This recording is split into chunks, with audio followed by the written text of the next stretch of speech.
Okay, I think it's my task really to kind of summarize for you in the next, hopefully less than half an hour, what we have been up to in the last 10 years. But I'm not going to actually go into many details of individual pieces of work because that's what will be happening over the rest of this Congress. If you wonder what this is Rotterdam. You wonder what this has to do with PEPP. It was April 1996. There was a rehab conference in Rotterdam, and Ross Norman and I were there. And it was actually by this canal. We went for a walk. We wanted to figure out not the name of the program we were going to create, but a good acronym. And this is where actually the acronym PEPP was born. Walking by this canal, it stays in my memory, and I hope that Ross also remembers the same way, maybe not. And by that time, we had kind of convinced ourselves that the program we were running before that, which was not all that dissimilar to PEPP, but it was for patients with more chronic illness. And obviously, there was a different approach, a different kind of interventions. But this is where, so to speak, PEPP was born. And at that time, as most of you know, I was in London. Ross and I were working together, and the idea started, but the program would not have taken off the ground without at least two people. The late Terry McLean, who was instrumental in actually putting it into practice, given her amazing both the resources in terms of dealing with young people, her belief in how we should be providing mental health care to young people, and also what sometimes maybe some people found irritating was her tenacity, that once she believed in something, she was going to do it. And you know, without that, Ross and I could not have done all of this work. And without Ross's continuous Ross always brought me back to reality, and also his enormous intellect, plus his background, not as a psychiatrist, but as a social psychologist, kept us sort of very much on the ground and got this program going in London, and then eventually brought it here. Once I came here, these were the key people who supported the development of this program. Jacques Henlis was at the time the Director General here. Remy Kirian, who actually literally hired me in a cab, because we happened to take a cab together, and that was the way he hired people. And then once he convinced me that I should come to Montreal, at least for a visit, and then I met other people here, Mimi. By that time, there had already been an enormous interest here, especially with the efforts of Suzanne King and Rida Joubert, and Rida was already prepared, and I was a bit worried at the time, I come into this, what kind of resistance am I going to meet? But in fact, what happened was I not only established a wonderful collaborative relationship with Rida, but a personal friendship, which has really helped to get this program to where it is today. And that is, for those of you who are from outside Montreal, that's our large part of our catchment area. It looks pretty, but a lot of it is actually socially and economically quite deprived, and we have relatively high incidence of psychosis among the youth in our catchment area. And this was not exactly 10 years ago, even though we started the program 10 years ago. It was a year after that we had a kind of an official inauguration with the then health minister, and the only thing that has changed since then is neither Rida nor I have any hair left, and Jacques seems to somehow keep growing more and more hair on his head, and I have no idea how he does that, but his hairstyle has changed. And as you can see here, 10 years ago, we were in a small part of this building here, which is basically our clinical research building, and all of our staff, there were about 3 or 4 staff, were in a very large room shared one room. It was like one of those concepts of, one-room school. Everybody was in one room except that Rita and I had separate offices. And we functioned like that for a year, and at that time we started with 3 or 4 people, and actually we have now 42 people, most of them really students and research assistants and the rest clinical staff. And then we moved to the building here that you see on the right, and where actually sun does shine, and we do have summer at PEPP. It's not always winter, and I say that because one of the things that we have been doing for the last many years in the summer, we have a patient, family, staff day together, and in the last 2 to 3 years, we've kind of converted that into a patient research day. So one of our patients a few years ago said, we take part in all this research, but we never know actually what do you find.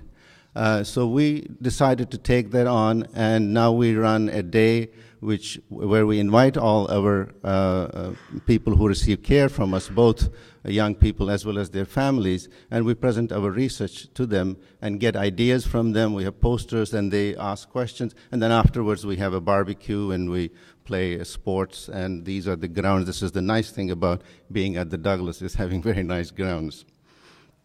So this is really a mandate that I think would apply to all specialized early intervention services, of which, as Pat alluded to, there are several now in Canada, and some of them actually been established in the 90s, such as the one at Dalhousie. And the mandate really is to provide the top class clinical services, but in the process also conduct research, provide education, training, and a very large part of it is to provide community outreach, both for early case identification as well as delivering service. So just to tell you a little bit about, we cover roughly a catchment area about 400,000, which is a bit bigger than the Douglas catchment area, because right from the beginning, we went for the idea not confining ourselves to the smaller population, but keeping our criteria more in terms of travel time, so that our case managers don't spend an inordinate amount of time traveling and in very heavy traffic. So kind of, as long as they can get to the patient's place in half an hour, we'll accept them for the full program. But we also take patients who insist that they want to get care here, and they may not get the full care in the sense that community outreach part, but they'll still get the rest of the care. We take all new cases in our catchment area who have not been treated before, in other words, who have had less than about a month medication. That's the age range. And as I said, everything is kind of integrated under one roof. You heard Pat talk about ultra-high risk. Since 2005, we've also been running a clinic. Initially, it was funded primarily from donations from different foundations, and in the recent couple of years, the hospital has provided us some funding to run a clinic for people who are at high risk, and Pat has already talked a bit about the importance of this. And as Pat said, the conversion rates in the first year are about 20%, but if you do interventions, and we do not use antipsychotic medications for this patient population. We do mostly CBT, family intervention, and now some case management, and our rate of conversion is about 10%. So it is lower than what one would expect. And at the same time, I think you'll hear later on from Marita that these young people, even if they don't develop psychosis, they are quite disabled. They lack social support, they have very poor self-esteem. They're actually as distressed as patients with first episode psychosis. This was our model in 2003, very much the model that we had kind of developed in London, and it's very similar to most other early intervention models. And as with time, and with more resources, both through clinical service and research, we were able to expand this model in the sense we were able to add many more interventions. And let me spend a couple of minutes on, I think the most important part is this at the top left, and that has to do with access. That we have to provide, if you're an early intervention service, there should not be a waiting list. It should be really immediate access. So we have a full-time, when I go to give a talk at different places and they say, well, how do you get around the fact that psychiatrists don't have time to see patients right away? And I think the answer is that you don't need a psychiatrist to see the patient right away. You need a well-trained clinician.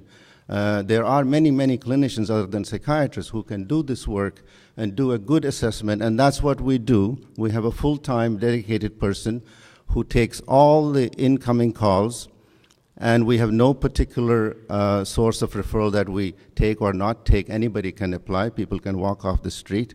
And they get seen within a maximum of 72 hours.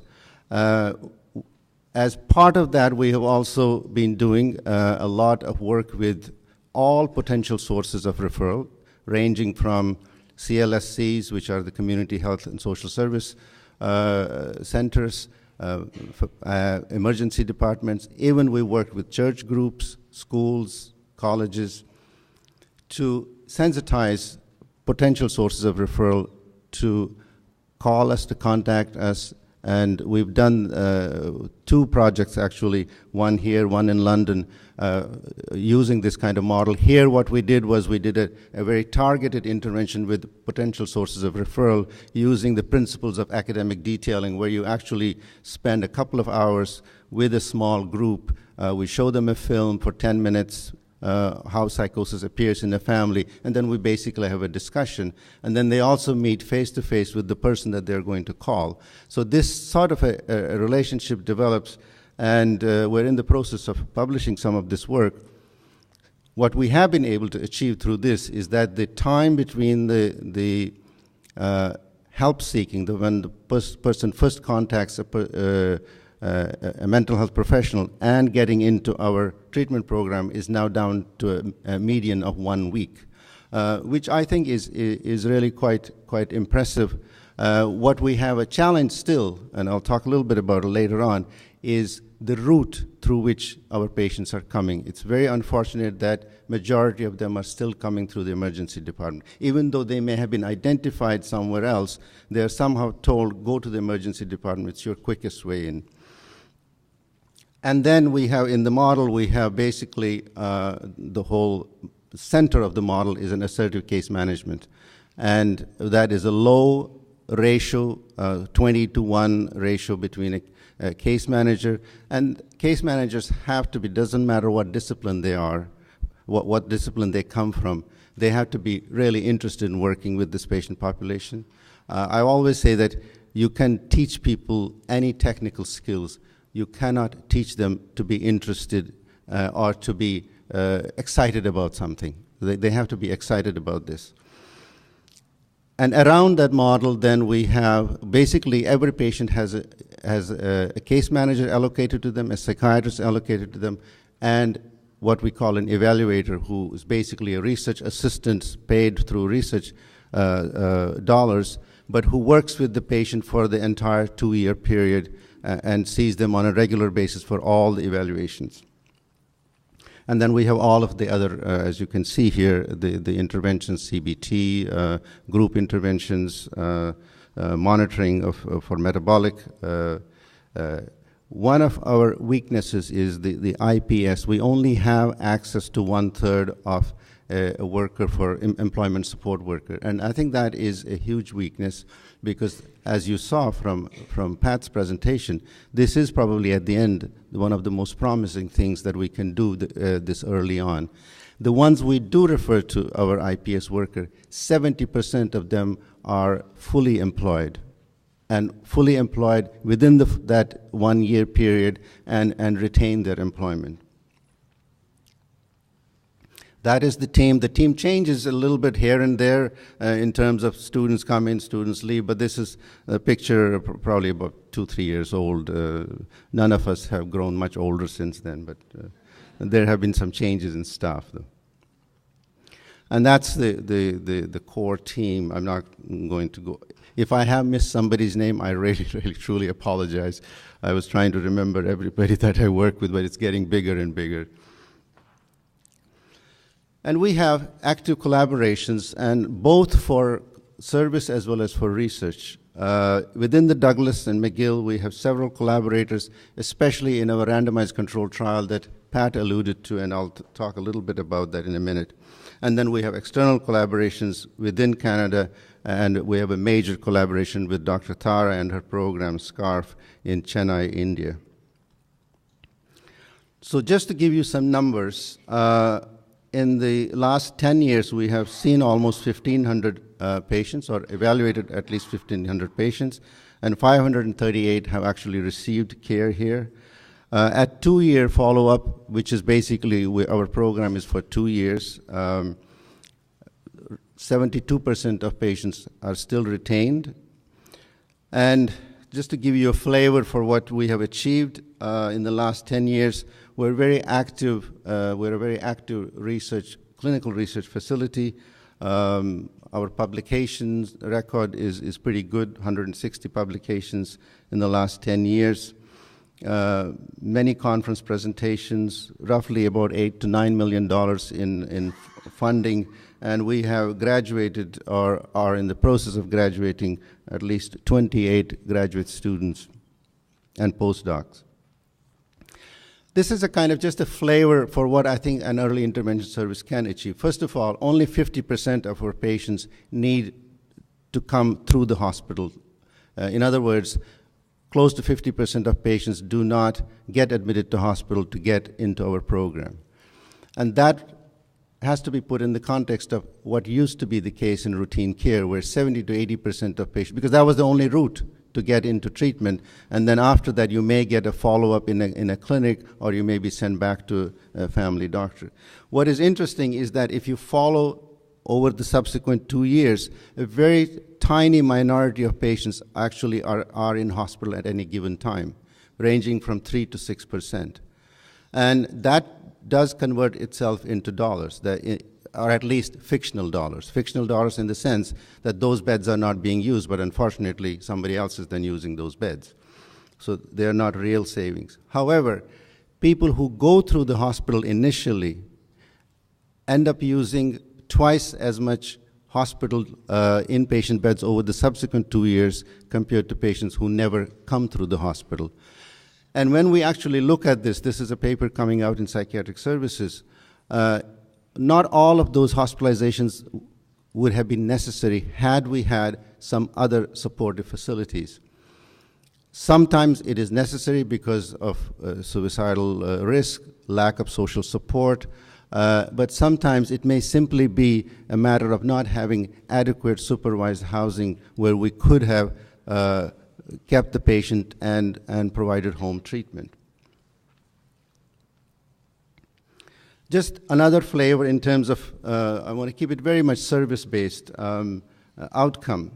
As you heard Pat talk about, the general impression many years ago was that, and it is true, that most people with schizophrenia and other psychotic disorders don't get employed. The minority of them are not employed.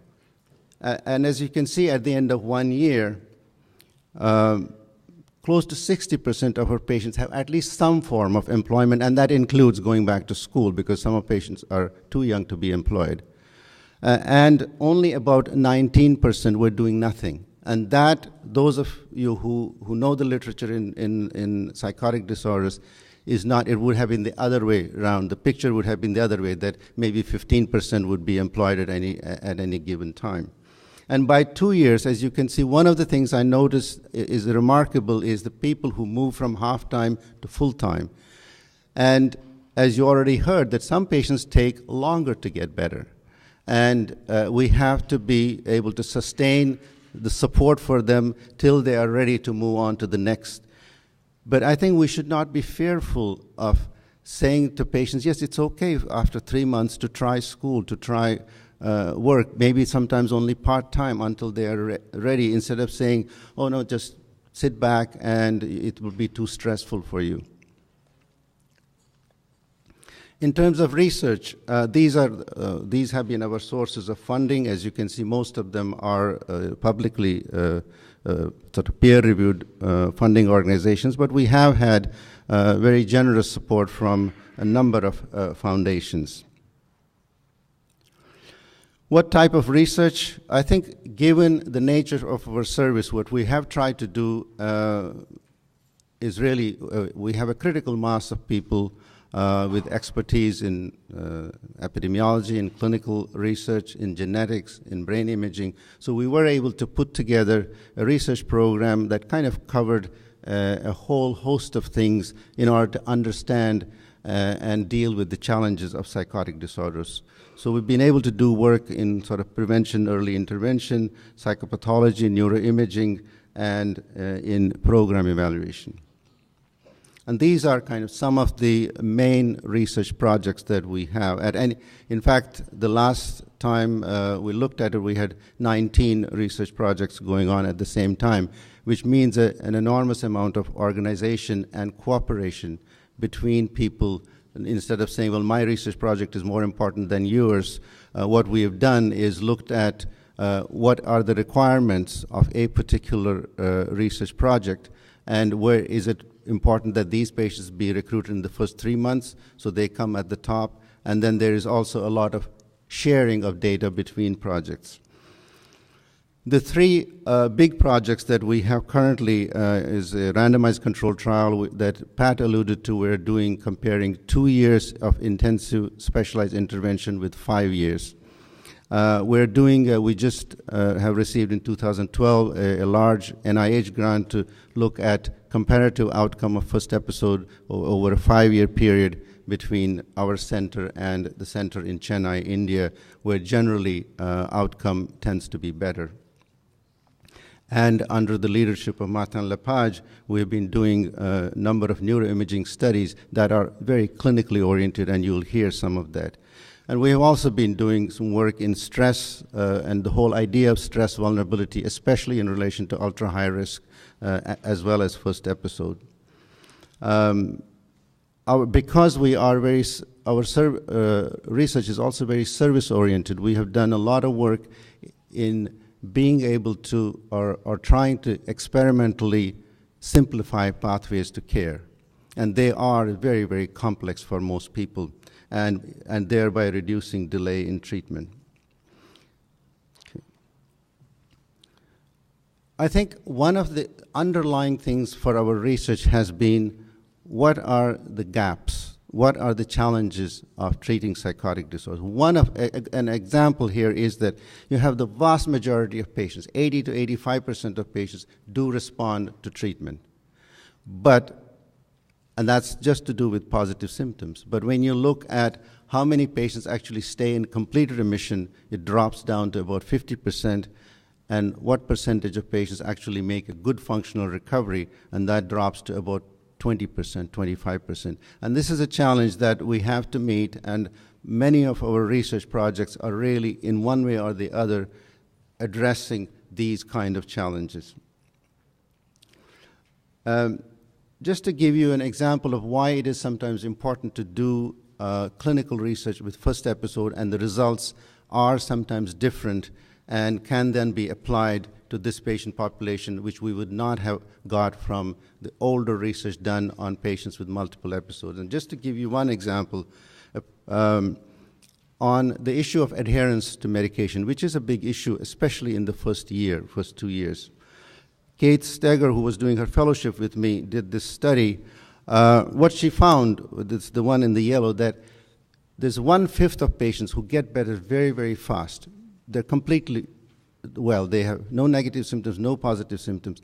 These patients are at the highest risk of dropping out of treatment, becoming non-adherent to medication, which is understandable. I think that's the other part. I always tell my residents, non-adherence to medication is not an abnormality. It is inherent in a young person trying to face something where he's being told or she's being told you have to take medication. It's totally foreign to a young person that to accept the idea that I have something so seriously wrong and I have to take medication for the rest of my life. Not only are these people, they become non-adherent, they actually do start deteriorating, even though initially they were doing very, very well. So they may need actually longer sustenance, at least for the first couple of years. Another issue particularly related to first episode is that adherence, the non-adherence issue, has nothing to do with medication, with side effects. It is a willful non-adherence. And it is an understandable, as I said, an understandable reaction to being told you've got to take medication. So we have to actually deal with this by persuasion, psychotherapy, making a relationship with the patient, and not abandoning patients just because they don't take medication. And the third finding that we came up with Mark Rabinovich did this work, and Cliff with me, that family and social support, yes, are important for assuring adherence, but it only works as long as it's being provided. It has no predictive value. In other words, you cannot, after 3 months, say to the family, we don't need to see you anymore. I think your son is doing fine. You can just relax now. It is that support, it appears, needs to be sustained over time and also at the same time, it may change from time to time, and we have to be able to deal with that. Lastly, we have been doing some thematic intervention studies. We did, Vidya Iyer was the leader in this, did an RCT evaluation of motivational interviewing in improving adherence. The work is not yet published. We have done a pilot study. Tina and Martin Lepage have done a pilot study in collaboration with the rest of us using a newly designed CBT for social anxiety in psychosis, because you really have to include different elements in that, different from social anxiety in general, and the preliminary results are extremely encouraging, and now we're embarking on a full-fledged study. And then we are doing this very large study trying to answer the question, how long is long enough with specialized early intervention? So what we've done in this, just to give you briefly, because this is, I feel that this is a study that's not going to, no one is going to give money to do this study all over again, because these are expensive studies to do, so we have to get it right. It's what, $2.4 million it's going to cost us just to do this study.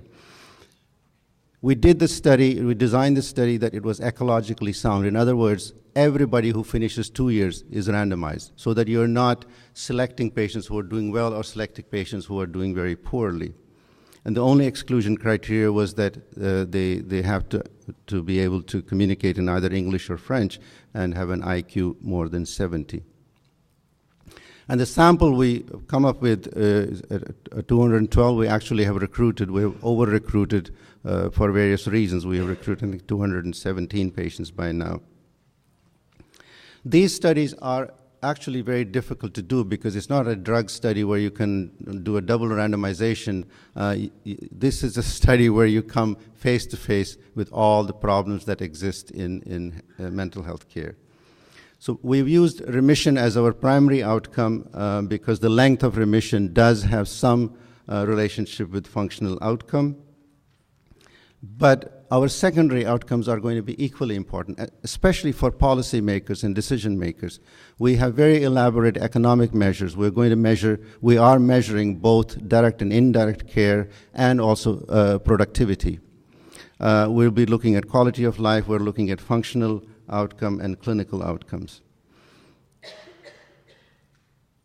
I was talking about the ecological validity of this study. 80% of patients accepted to be randomized, and I think that's fairly decent. It gives you a flavor that it will be likely generalizable.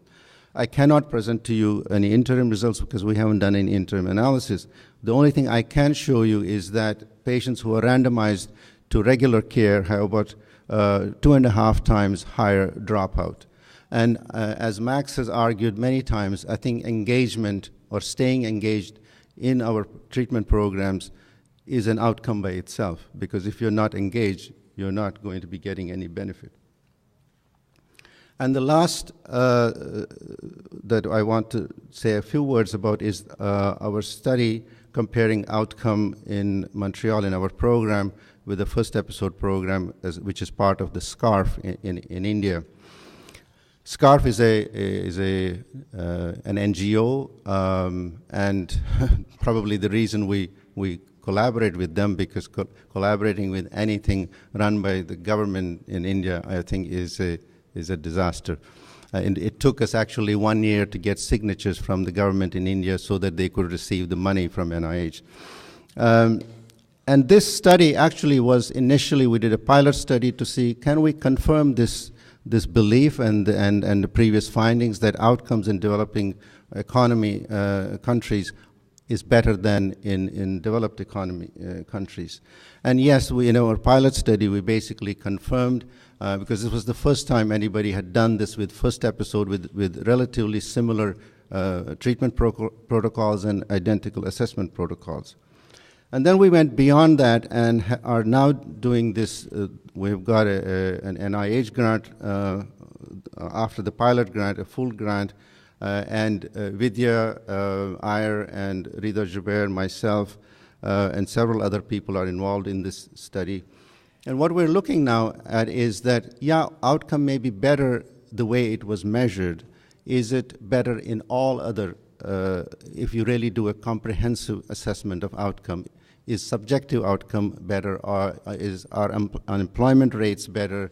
And after having done that, then the next question we have is, what is it they do that is different, or that is different in the way that it makes a difference? And in that, I think Vidya particularly has had some brilliant ideas of asking some questions from this study. For example, I think it's certainly Vidya's contribution to this study because it gives us an opportunity to examine what is the relationship between the state, the patient, the family, the treatment team in the two cultural environments. In India, state provides nothing for the patients, or very little. There is no safety net in terms of social welfare, whereas here there is a relatively generous, it's not great, but there is something available. What does that do to the sense of responsibility for the family, for the individual? We know that sometimes physicians are too quick to sign a disability form.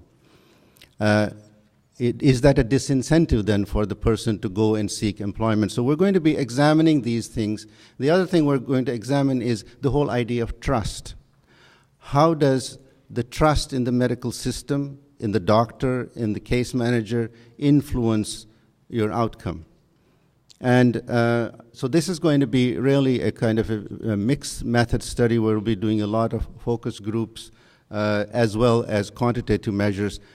We do not have it in the grant, but we're going to measure it anyway, looking at physical health outcomes, because it is quite possible that the patients in India actually are physically not doing as well as they are doing here. So this is an opportunity for us to learn something across the two environments that we may be able to improve.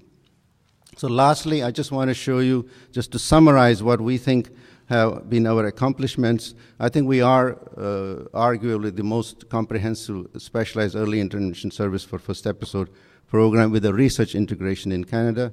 We've created the ultra-high-risk program CARE initially with very little funding, and now with some designated funding, thanks to the support from the hospital. We have provided a leadership role in McGill Ruiz network, and I'm delighted to see that how after 5 or 6 years of work, now we're actually working like an integrated system across 4 hospitals: the Jewish General, the Montreal General, or Allen Memorial, the Children's Hospital, and us. We have just created a Canadian consortium of early intervention programs that has now about 13 or 14 members, and this will be a huge opportunity to conduct large-scale service-based research where we could not do that in individual programs given the sample sizes you need. We have increased access and reduced delay. Half of our patients, as I said already, enter without hospitalization. And I think one thing we need to all our early intervention programs across the world, someday we need to pool our data to look at the impact on suicide. Individual programs will not be able to do it because suicide, fortunately, is a relatively rare occurrence. But you expect about 5% of patients with diagnosis of psychotic disorders to commit suicide within a 5 to 10 year period. And all my colleagues across the world that I have talked to who run early intervention programs say that it's very rare. We've been going for 10 years. We've had 2 suicides. In London, I was there for 6 years. I think we had 1 or 2 suicides, and both of them, actually one of them never engaged in treatment. That's still a failure. But I think at some day, it may actually be, if nothing else, early intervention programs may be reducing suicide rates. Having said all this, I think we have huge challenges. I think our attrition rate is still unacceptable, 20%. We need to do something to improve that. You'll hear a little bit later on, Kelly is going to present some data that she has worked at from our program on what are the determinants of attrition. Patients still refuse treatment and are non-adherent. Coercive approaches are not going to work in the long run. Sometimes they are necessary, but then they need to be put in place in the context of something more collaborative. We are still relying too much on emergency for referrals, and that's a traumatic way to enter a service.